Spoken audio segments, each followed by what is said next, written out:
Hi guys, it's John from B&B Campers. Just going to do your handover video on your Concorde Carver.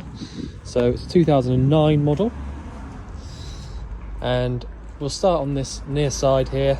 So straight away you notice you got your fuel filler cap, that one just there, not to be mistaken for the white water filling cap towards the back.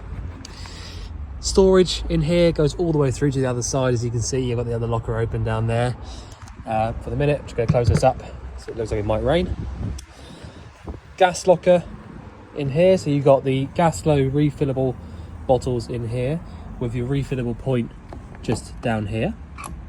I have got a little diagram in here telling you how to use the gas bottles themselves, but I will just show you as well.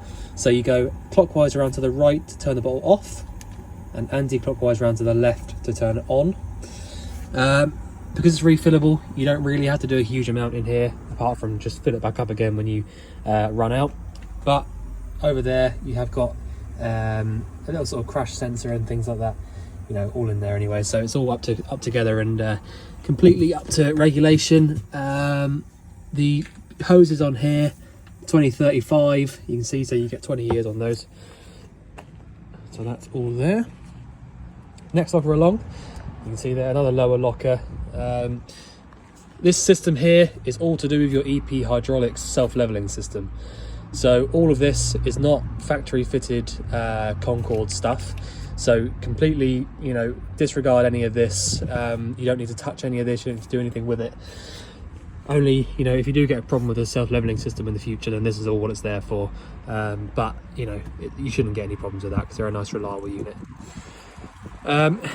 You've got your hookup point in here. So when you hook the vehicle up, you need to pull the hook up through the floor to get into here and then plug it into this. So doing that means that you can lock this locker and leave it hooked up without anybody being able to get into the locker and take the hook up out and use it for themselves, or, you know, just to play around with it at all. So you can completely lock this up, having your hookup lead completely separate. Wastewater drain is this one just here. So you can see there, because I've had the water coming through the taps a minute ago, you know, the water's come through there. To shut that off, lift it all the way up like that. There is another little water drain here as well, just to get rid of any last water that might be in the tank just there, the smaller one. But for the time being, because I don't have a hookup plugged into the vehicle, I'm just going to put that little cap on there so that no draft comes through into this cupboard here. And that's it for that cupboard. And the gas locker, although the gas is on, so I will make sure to turn that off when I'm finished. Freshwater inlet point is this one just here. You see that it's wet because I've just filled the van up with a little bit of water. Not much, just enough to get the heating system on and working. So this cupboard in here is quite important. So you've got a few bits I want to show you. So you've got your actual water pump just here. Various drains dotted around, so I will just run you through them briefly. Well, not briefly, but, you know, as best as I can. This one just here is basically the hot water side of the boiler physically draining out, so it's a bit awkward to understand, but this part here is essentially just one of the other ones you need to turn off. If you want to drain the water out from your vehicle, turn this one and that'll drain out all the water from the boiler, and this one over here as well. So when I lift this up, see straight away the water from the boiler drains straight out. So essentially you've got a hot and a cold side on that. Hot, cold, and that's just basically the two that you need to open up to drain out your boiler. The one over here on the right that says freshwater on it is obviously your freshwater drain. So if I turn that, any water from the fresh tank comes out from there. Now obviously you've got these little caps here as well that go on the fresh and the wastewater drains. So I'll actually just do that wastewater one now, as soon as I've actually closed that off anyway. I'll put that on like that. But yeah, so essentially fresh water drain off, so that's directly from your fresh tank, and then your two boiler drains here. All right. The Audi heating system itself is this big silver box at the back, and when you've got the heating on, you can feel this pipe here is nice and warm. And that's it really for that cupboard. The only other bit is in your garage. You've got the external hot and cold water point there. So the bits and pieces I want to show you in the garage are on the other side, so when we get around to there I'll run you through the various electrical bits and pieces that we've got going on. Also, just so you know, this vent just here that says Aldi on it, this is your main heating and hot water vent. So at the moment I've got it lit up on gas. A little bit of condensation, a little bit of water will build up there and it will drip off, which is why you will find over the years there will be a little mark going down here. Unless you polish this thing every single week or every time you use this system, you will get this mark. It's quite normal. But yeah, there's not a huge amount you can do about it. It's just where the condensation builds up from that. Obviously the vehicle's based on the Iveco. You've got the side mirror just here, so you can see exactly how close you are to stuff down on this near side, which makes it really nice and easy to drive along with, being quite a wide vehicle. You've also got the really nice wide angle top mirror at the top there and the adjusting mirror below. They are based on like a kind of like a small lorry chassis, so you know the engine itself is a 3-litre turbo diesel, plenty powerful enough for the weight of the vehicle and the size. Automatic obviously as well, so you know you do get nice comfortable driving with that as well, even though it is quite a big vehicle. But I'll go through a few of those bits and pieces with you when we get inside. This little box just here is to do with your split charging and things like that, so you don't need to worry about any of that. And this is just the other side of that storage cupboard. Down here we've got your external gas point, so literally plug into that point there and then turn the yellow dial. This cupboard just here is just a little bit more storage. There is a power socket in there if you should need that. These two vents just here are the vents for your fridge. So if you had the fridge lit up on gas, you'd be able to see the flame in here when you take this cover off. Toilet cassette locker. Really, really simple toilet cassette in this one. So literally lift up the little yellow tab here and pull the whole thing out. Once you've got it out, all you need to know really is you've got this seal in here. So it's a rubber seal. If you can get hold of some silicone spray, it's really helpful to keep hold of some of that for two reasons.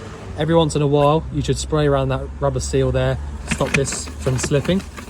And also, if you do have access to silicone spray, any rubber seal around any locker, in fact every single locker in this entire motorhome, should every once in a while have a quick spray around with silicone spray just to keep it lubricated and stop any leaks coming through when it rains. To drain the cassette out, open this up and drain out from the yellow point just here. And when you're actually emptying it out, hold down the little yellow tab at the back. So we'll close that up. So on the off side of this rear locker, I've taken the two covers off just here so you can see we've got various electrical bits and pieces and goodies. So you've got your solar charge controller just there. So it's a Victron, and you know, just proving to you that the solar panel up on the roof there is working exactly as it should. All of your 12-volt fuses are in here. Now there is a little diagram next to each one of those fuses telling you exactly what it does. So if you did get any problems in the future, obviously let us know, we'll help you out. But you can have a little look in there if you want to, if it's 12-volt related. And you've got your two banks of RCDs and MCBs, so your trip switches. So basically, if you have your mains cable plugged into the vehicle and something's not working on the mains, have a little look in here and make sure these are all upright and showing a little bit of red somewhere. Elsewhere, we've got the master volt bit just there. So that's basically just the master volt down here is your inverter system, and actually the batteries themselves, which are new, that we fitted, are brand new as well, because the old ones were exactly the same batteries, master volt batteries, but they were just getting a little bit tired, so we replaced them for new ones so you don't have to do that in the future. Other than that, solar fuses in there. There's a couple of bits and pieces. I mean, one of them will be for your split charger, you know, just various fuses and bits. But to be honest, you don't have to do anything in this cupboard. You don't have to turn anything on, you don't have to turn anything off. but it's all just in here if you should need to get to anything, nice and neatly, so you don't have to sort of clamber over any of this stuff on the inside. Down here, like I said, you've got your master vault system. At the moment it's switched to on because you've got the onboard dials inside the vehicle by the beds, which, to be honest with you, you probably know more about that than I do. I've not actually played around with that personally. There will be paperwork, and in fact I know that there's paperwork for that in the van, so you can have a look through there and make sure you know exactly how that system on the inside works. But we can have a little look at it quickly on the video in a minute. All of this stuff down here on the left, you haven't got to worry about any of that. That's all purely just the power running from the batteries to the inverter.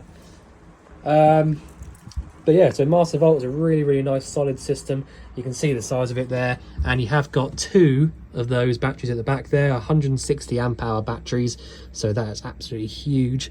You know, solar panel on the roof, Master Vault batteries, 160 amp hour, 2 of them. You know, you're not going to be running out of power anytime soon, basically. Right, so let's close this up for a minute, and then we can jump on the inside. Awning light is on up there at the moment, so when the awning's out you can have a little bit of light underneath there, and obviously that's why they put the gas tank, the external gas point there under the awning as well. So I have got the heating on at the moment, and inside this vehicle right now it is absolutely, you know, it is really nice and warm. Any sort of gaps in the back of these cupboards here, like these ones, behind the seats back there, behind this seat definitely, you've got these little vents, and what those vents do is essentially emit the heat that are being pushed around to the radiators that are dotted around the vehicle. So anytime you see anything like this, so that one there is actually really warm right now, anytime you see anything like that, you can know that there's a radiator underneath it, and that the Audi heating system is pumping the water around to the radiator and warming it up. So the whole van, doesn't matter whether you're in the front, in the very back, in the garage, even the garages are heated on these, wherever you are in the van, you can know that it's warming up nice and evenly with the water. So the big plus to the Audi heating systems on these bigger vans like this is that, yes, they take a little bit longer to actually start warming up, maybe 10-15 minutes, but once they are warm, you know, if I turn this Audi heating system off now, this whole van will stay warm for hours, because, you know, instead of it, when I turn it off, if it was a Truma combi system, the Truma combis are brilliant, but when you turn them off, the heating's off, you know, it stops. Whereas when you turn the Audi heating system off, it's on until the water cools down, you know. So just like a household combi boiler pumping water around to radiators, it's exactly the same idea in here. So the control panel up here, it's a Concorde CBE control panel. So Concorde themselves don't make this, but CBE is one of the leading companies with the control panels. So straight away you'll notice I've got the power button on up there. That essentially just gives the power to the screen and everything else in the vehicle straight away. You've then got these 2 buttons on here as well. So this is your main lights on and off switch. So if I turn that one off, all the lights apart from the entry lights here turn off, so you can see no lights working in here now. Turn it on, and we've got lights above the cupboards, we've got lights in the kitchen, etc. There will be a couple of lights, like I said, that will only work, that will work all the time basically, because if you want to get into the vehicle you can press this button here and that will turn on and off those lights so that you can see when you get in. You've also got, I mean, you know, as for the lights, by the way, there's absolutely loads of switches around the vehicle, which, to be completely honest with you, you're better off, you know, I can't go through and show you every single switch for every single light because there's just so many of them, but, you know, you will pretty quickly work out which ones you want on and which ones you don't. So, you know, it might well be that you don't really want the lights on in the wine cupboard there, or it might be that you like them, so, you know, go through that and make sure that you've you know, you're happy with it. Right, control panel. So just next to the power button there, you've got a little battery symbol. If I press that, it tells you your battery voltages. So car battery 13.3 and leisure battery 12.4. So bearing in mind that I've got the heating working, all the lights on, absolutely loads of stuff working via the 12 volt at the moment. 12.5 volts in a battery that's being used up a lot is brilliant. Normally you'd be looking at around kind of 10, 11 on a battery that's being, you know, drawn like that. So all the time, even without pressing that button there, you can see your fresh water level and your leisure battery voltage. So if you want to see your car and leisure, press that one there and it'll tell you. The one below that is your water levels. So drink is your fresh water, waste, obviously wastewater, and that tells you your levels in there. If I flick through here, it doesn't give you a huge amount, to be completely honest. If I go back there, actually, back to the home page. This is when, if essentially you wanted to go through and set up your alarms and any kind of menu settings and things like that, you can go through there and do it on here. But we don't tend to play around with these so much. So this switch just here is what gives power to the Audi heating system dials over here. So if you want your heating and hot water on, press this button here and then do what I'm going to show you over here afterwards. Water pump switch is this one just here. I'm not going to turn that on because I don't actually need it on for any reason. And these two up here are all to do with the gas. So again, to be completely honest, that is more of just a Concorde thing. In the book pack, there will be the diagram of the control panel up there. These two switches here, if I'm honest with you, I don't know exactly what they do. Because you actually have to turn the gas bottles on with the dials in the locker. I don't think there's a way of turning them on just via the button. But you might find that there is, if you look in the paperwork and look at these two buttons here. I'm not 100% sure on what they do, but turning the bottles on and off in the locker is just as easy as turning those dials like I showed you. But again, you might well find that there's something cool with that you can do.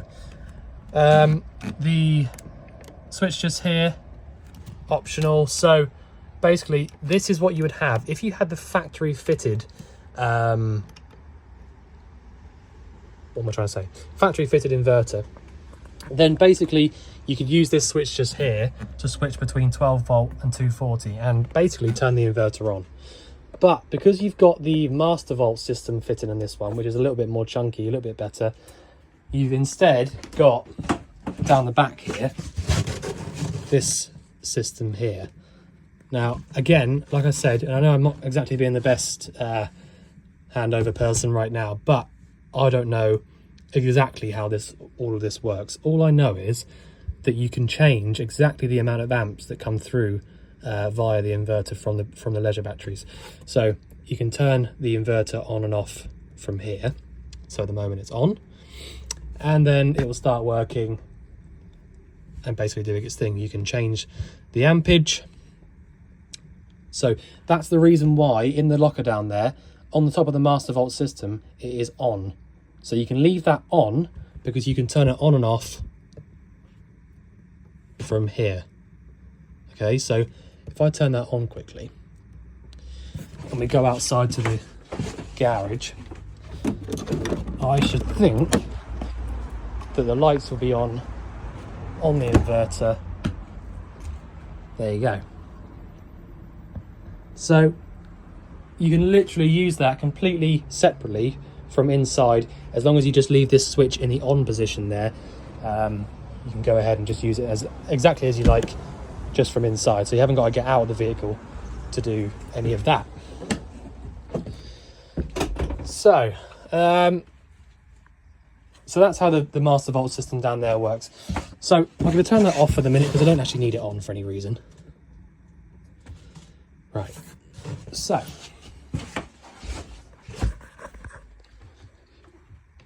the electric drop down TV works from this switch just here. It does take a minute to go up and down, but you can just press it once and it will go up and down on its own. Once you have the switch on just here, the button on there for this Audi heating system, you can then come over here and start using that. So if I just quickly explain something as well, when it comes to the Audi heating system, I'll just show you.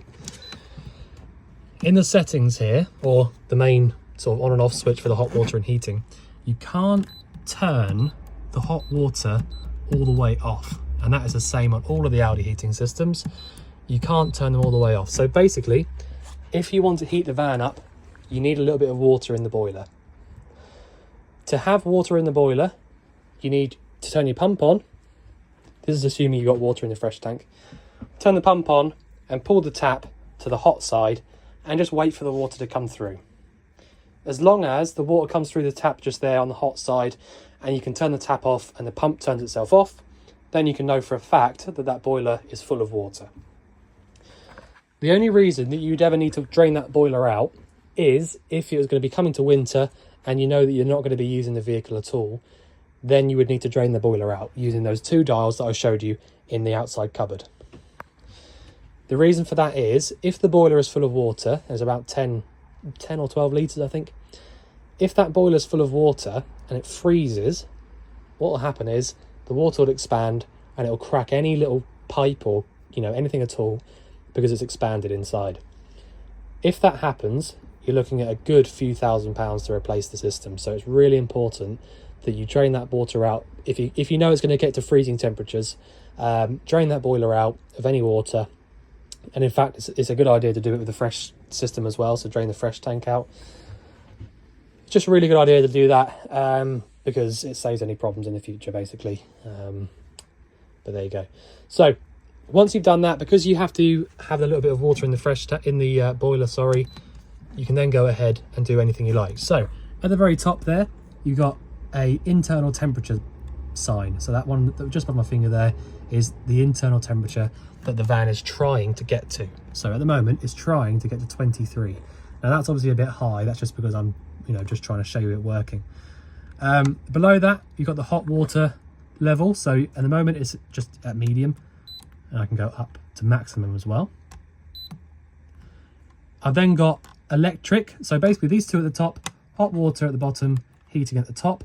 If I want to turn the heating off, I just basically turn this all the way down to wherever. A little bit fiddly to get the button to work, but yeah, you can just hold your button on your finger on there or whatever.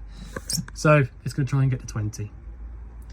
If I want this to work on gas, I can turn this one on here that I have at the bottom, and if I want to use it on electric, I'll flick through 1, 2 or 3 kilowatt. Okay, 3 kilowatt is, it's a bit excessive. You don't need to use 3 kilowatts for any reason, really. If I was you, I would use it on 1 or 2 kilowatts, assuming you've got your hookup plugged into the vehicle. Basically 3 kilowatts draws about 13 amps, and a normal plug at home is 12 amps. Sorry, it would draw about 12 amps, but your normal household plug is normally 13 amps. So it's a hell of a lot of power. So if you are going to use it on the mains, just use it on 1 or 2 if I was you. All right. You can then turn that off because I haven't got a mains cable plugged into the vehicle at the moment, so I can't use it on the mains, or I shouldn't use it on the mains. I'm not sure whether or not the heating system is all connected up to the master volt inverter, so you probably could turn it on the mains there if you had the inverter on, but again, I think if you use that, then it'll probably end up ruining your batteries because it draws a hell of a lot of power. So the best bet is, if you don't have a hookup plugged into the vehicle, just light this boiler up on the gas, which we have at the moment. So at the moment, the boiler's on gas, it's trying to get to 20 degrees, and the hot water is on about half. Okay, so that's how that Audi heating system works. It then tells you that the water is circulating around to the radiators. The heating on the inside is on, and it's working via the gas.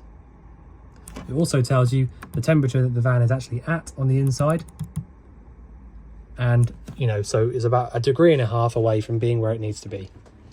When it gets to 20 degrees inside this vehicle, or whatever temperature you set it to, it will turn itself off and on and off and on as it needs to, just like any household boiler does.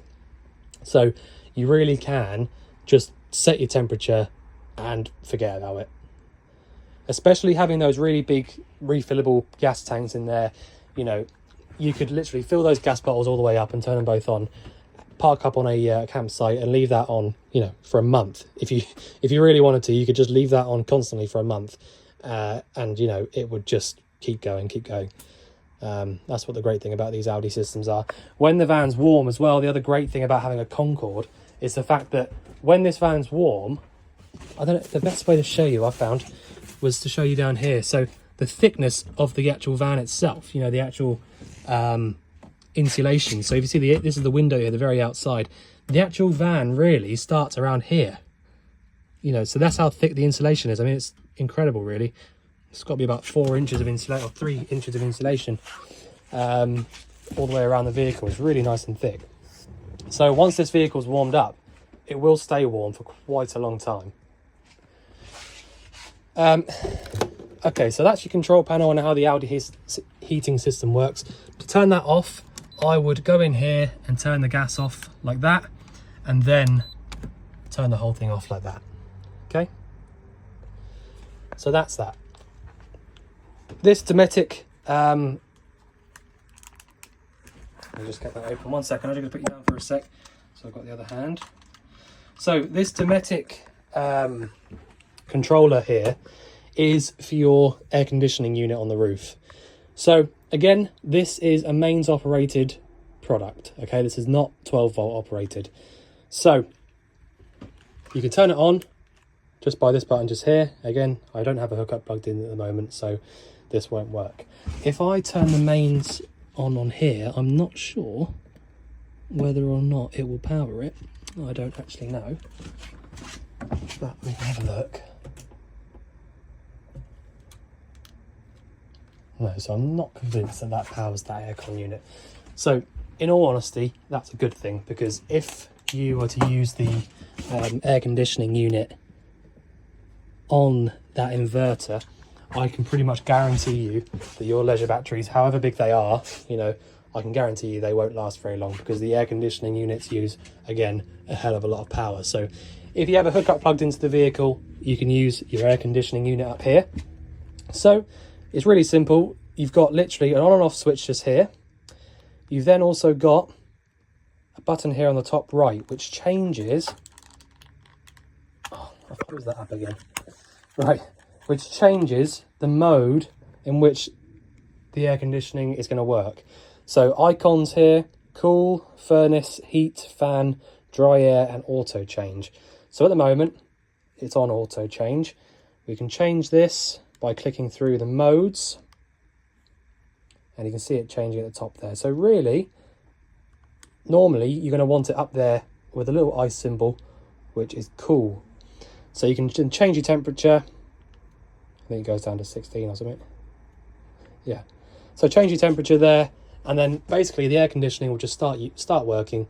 A little bit of water will come out onto the roof and drain off up the side, completely normal. But the air conditioning will just start working.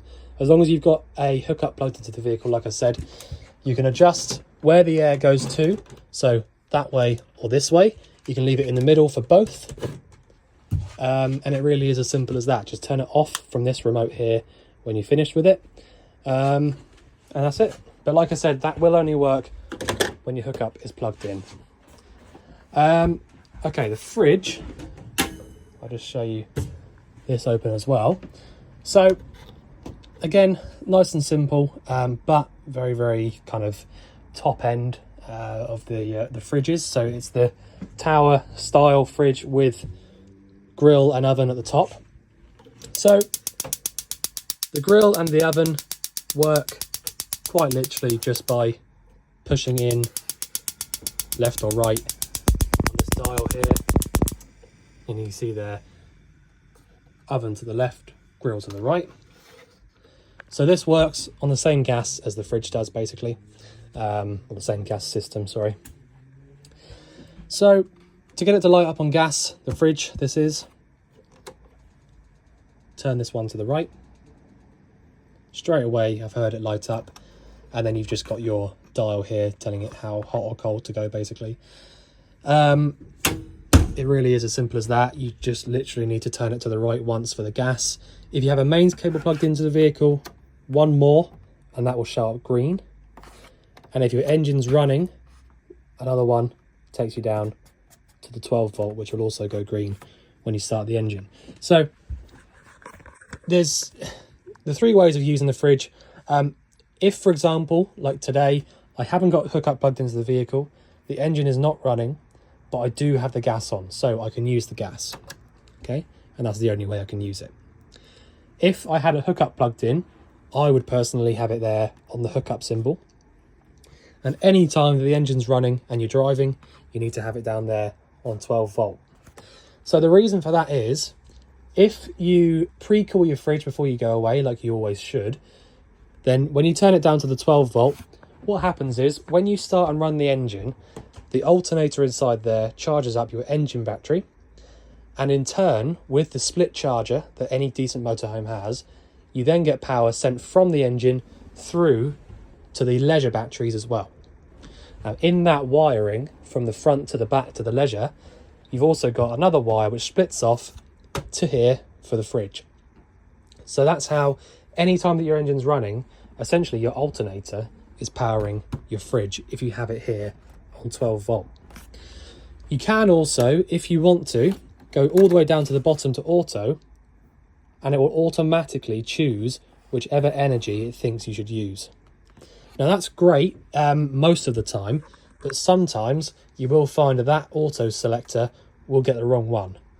So if you do want to use that, then you can, but just keep your eye on, make sure that you're on the right one, because sometimes, like I said, you could be not hooked up at a campsite, and if your solar panel is chucking in loads of power into your leisure batteries, it can sometimes actually believe that you've got a hookup plugged in, and it will try and use hookup, whereas it won't work because there's no hookup plugged in, if that makes sense. So in all honesty, in my opinion, you're better off just choosing it yourself manually, because it's so simple anyway. You might as well just choose the one you know you have. So like I said, pre-cool the fridge before you go away, and now that takes a good 3 or 4 hours at the very least, especially on one of these bigger fridges like this. And then just switch over to 12 volt for any time your engine's running. When you get to your campsite, switch back over to one of the other two. Now obviously you need to turn your gas off before you start driving as well, so that's another important thing to mention. But yeah, so that's your heating and hot water fridge and your grill oven. You've got a nice big cupboard just here next to the fridge. You have got the tilt and turn aerial just here.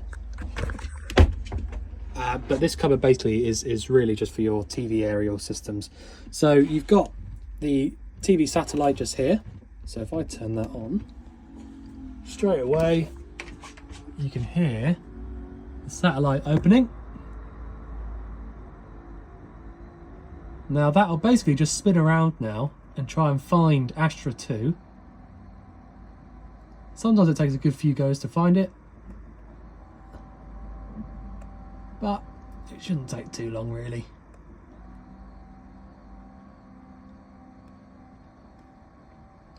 But basically it'll just go round and round until it finds it, and then it'll stop and angle itself up. Let's see what it says on here. Automatic search, Astra 2. So like I said, it's just going around trying to find it at the moment, but it will find it. So that is just doing its thing there. Just leave it to do its thing and it will find it and stop. So down here as well, you've had the 4G Wi-Fi system fitted. I didn't know that, but that's obviously been done because that's an empty box. But yeah, so that's how that system there works. Turning it off there, retracting, you can see it will just go down basically. It will go down around until it needs to stop, and then it will go down.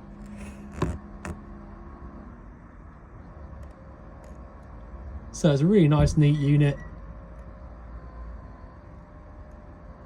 And when they're down, they are nice and strong, so they're not going to flap around when you're driving or anything like that.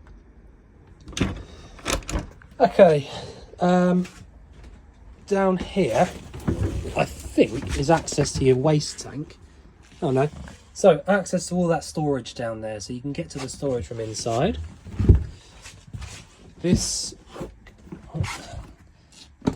locker at the back just here is access to your fresh tank. And, oh there you go, so that's a fresh and a waste tank. So the reason I know that's the fresh and the waste tank is because the fresh tank has got the blue hose going to the top of it, which is an overflow, and the blue hose coming from the side of it, which should be the hose that comes directly through to your pump. And the reason I know this is the waste tank is because you've got these green hoses going to the top. So anywhere that there's a drain in the whole vehicle, so your toilet, not your toilet, the only one that hasn't got the one is the toilet. The shower, the sink in the bathroom, the sink up here, they've all got a drain that goes through to this waste tank. So that's how you can definitely be sure that's the waste tank. You've also got your wiring for these two here, which is basically the level sensors, so you can check the levels on the control panel. So that's all up there.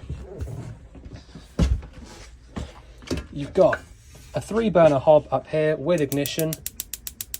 These little Carver, Kramer ones, sorry, normally don't have ignition, so really nice high spec on everything in the van. That's there. You have got shower function on here and the one in the bathroom as well. If you wanted to use it, you don't have to, but that's all that's there for. Various light switches again in here for, you know, even that one in there, look, lights for that. You got USB sockets dotted around the vehicle here, there and everywhere, as well as your mains points as well.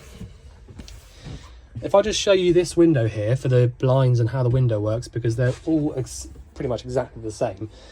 So pull this top part down. This is a sights window and window frame. Pull the window down and it will lock in at the bottom. You don't have to do anything else. That's the fly screen. And lift this one up from the bottom. There's your full blackout. To release it, push your finger in there. That just pushes this little bit up, and then pull the bit down. To open the window, push the button in. If you don't push this button in and you try and force it open, you will snap it, and that's one of the most common things on motorhomes. Once you've got all of those open, these windows work on a latch system. So pushing it open to here, when you hear that first latch, then allows it to stay at this level. Next one is up there. So you need to make sure, the only thing I will say is that you need to make sure, I'll just turn this light off, that when you open these windows, because they work on the latch system, if you open it up like this and you're pretty much on something there, so if there's something parked up against next to you and you open this window onto it here, you'll struggle to close the window again, because you have to push it open a bit more to allow it to close. So if I show you what I mean, now that it's latched where it is, I can't just pull that back. It will not come back in. You have to pull it out a bit further to allow it to come in. So just make sure that you don't park really close up to something and then try and open the window. It's just something to point out. At the moment, there's a little bit of chrome that we're having redone in here so that it's nice and shiny, but basically this is your shower system. I know it looks a little bit ugly, but the reason I wanted to show you in here is because you've got this, funnily enough, behind the shower point just here is your Aldi hot water. So this is basically in your household heating systems with the radiators, sorry, you've got water in all the radiators and coolant running through the whole system. It's exactly the same with the Aldi heating systems, and this is where you need to top up the water with the coolant if and when you need to. So that is not something that you should have to do. It's not like a service item or anything like that. It's something you need to do every sort of like 5 years or something. So you don't have to remember to do that or anything. Just literally get in touch with us, or, you know, any kind of Aldi specialist or whatever, and just say, look, can we have our Aldi heating systems water drained out and refilled? But every once in a while, this little piece is, you know, you can just pull that off. It's just velcroed on. Every once in a while, just make sure that that's in the middle there between min and max. But yeah, there you go.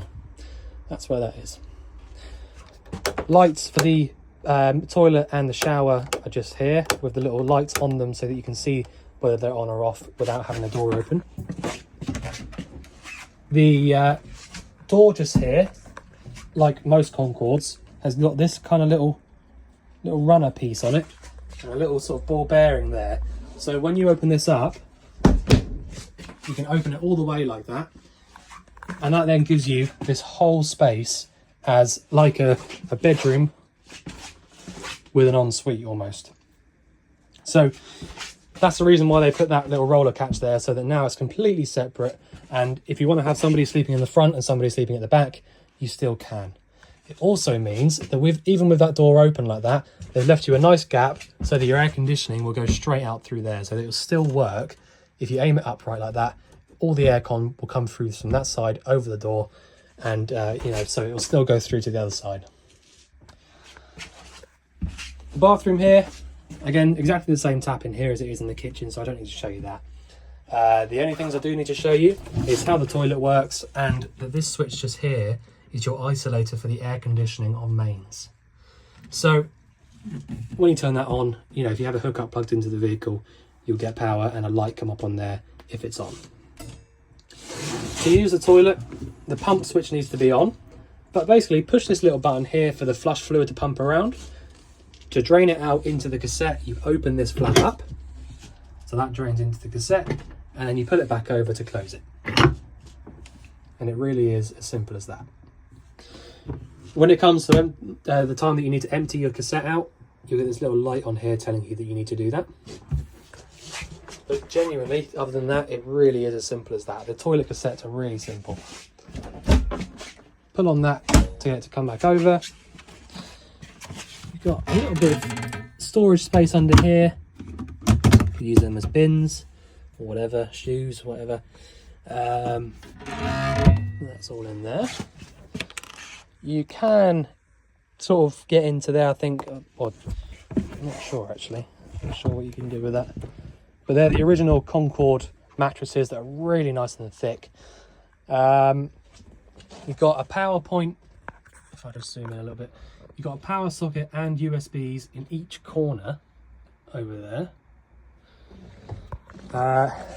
TV is all obviously wired up to your satellite on the roof there. It's wired in over there. It's a 12-volt TV, which is why it's plugged into the 12-volt point. And you've got the option of a mains cable TV there as well, because you've got the mains point over there. Right, what else have we got? So I'll show you the bathroom. Skylight. So again, it's another sort of common user error on these. Which way am I going? Right, so the reason that cracked, by the way, is because it's already all the way down. All right, so I didn't need to go any further.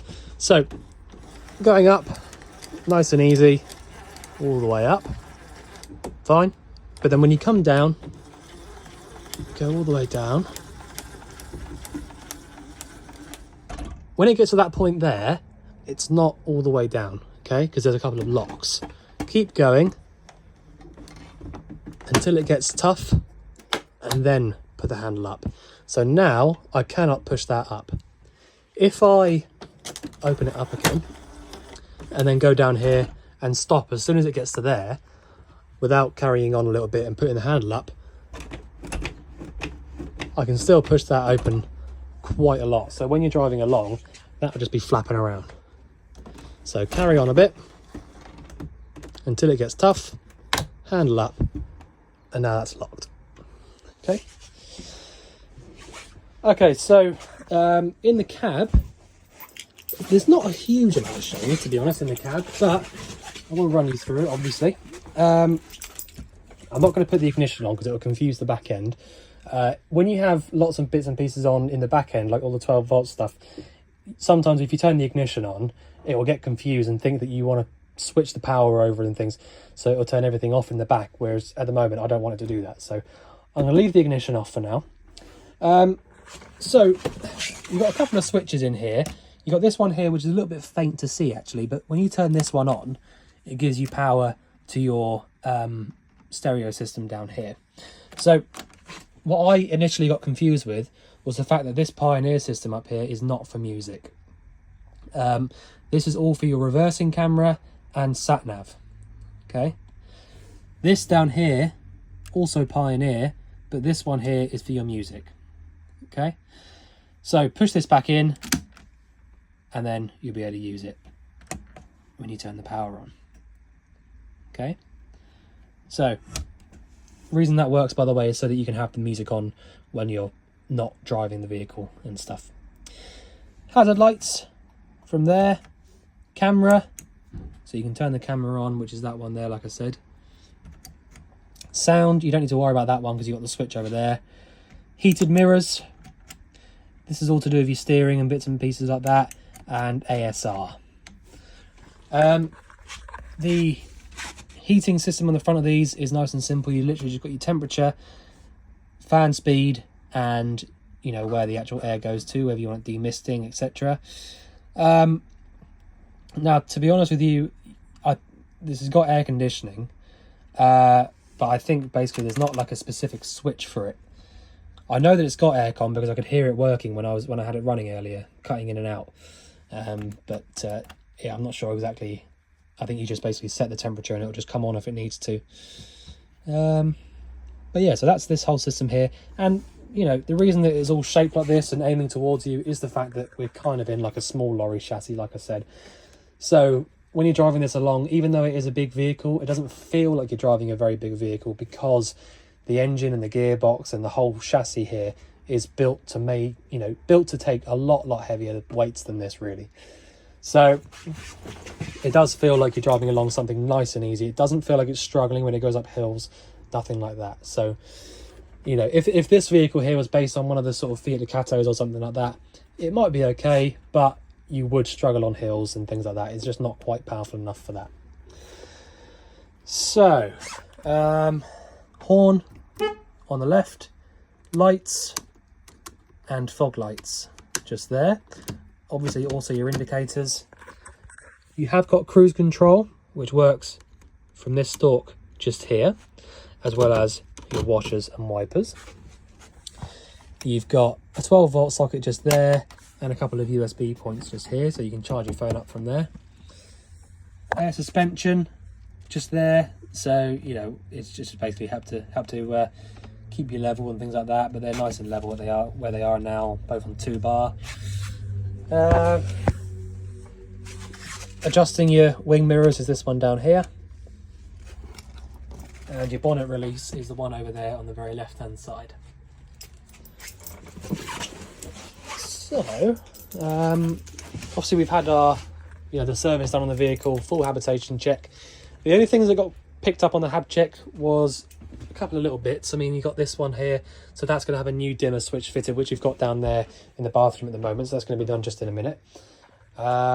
Little piece of chrome going across there, obviously that's being done as we speak.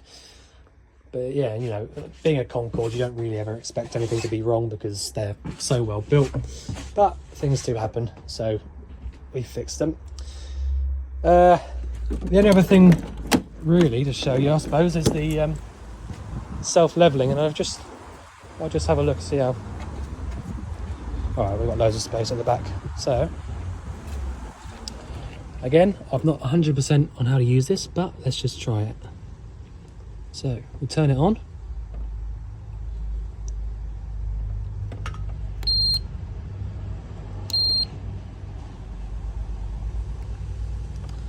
Let's try auto. There you go. So if you have a look down here, all the self-leveling working now. You can see the hydraulic jack over there is on the floor.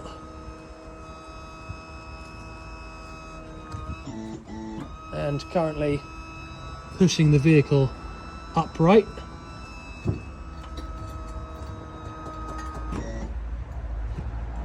So there you go. It'll probably carry on going for a little minute, I would have thought. Okay, so that's just telling you now the jacks are down. And I don't know if you'll be able to tell from the front really on the video or not, but it is now nice and level, whereas before it was over on one side a little bit. So all working perfectly as you'd expect. So now when we get in the vehicle, the big difference really, obviously that, you know, it makes a big difference making it nice and level, but the big difference really is when you get in, there's absolutely no wobble at all in the van. I mean, I know that these are put together really well anyway, but you know, even though it's really windy outside, this van is not moving, not one bit. So that's the great thing about having the self-leveling. Putting them back down again is just as simple. If I just go up, it then brings the whole van down. Push and hold on that until it stops.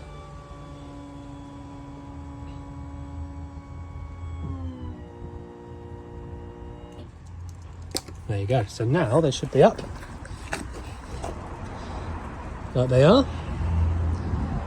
And that's it. So that's how your self-leveling system works. You just basically press auto down, which is this one here, if you want this suspension to go down and level you up. And when you want to put it back away, push and hold on the up switch just there, and that'll turn it all off and bring it up. There you go. EP hydraulics. Nice and easy. So I think I've pretty much shown you everything I can in the vehicle. I've tried to be as thorough as I can without it, you know, lasting all day. If there's anything else you think I've missed out or anything you'd like going through again, just let us know and we'll go through anything you like. If not, we look forward to seeing you soon to collect your van. Yeah, we look forward to seeing you soon. Thanks very much.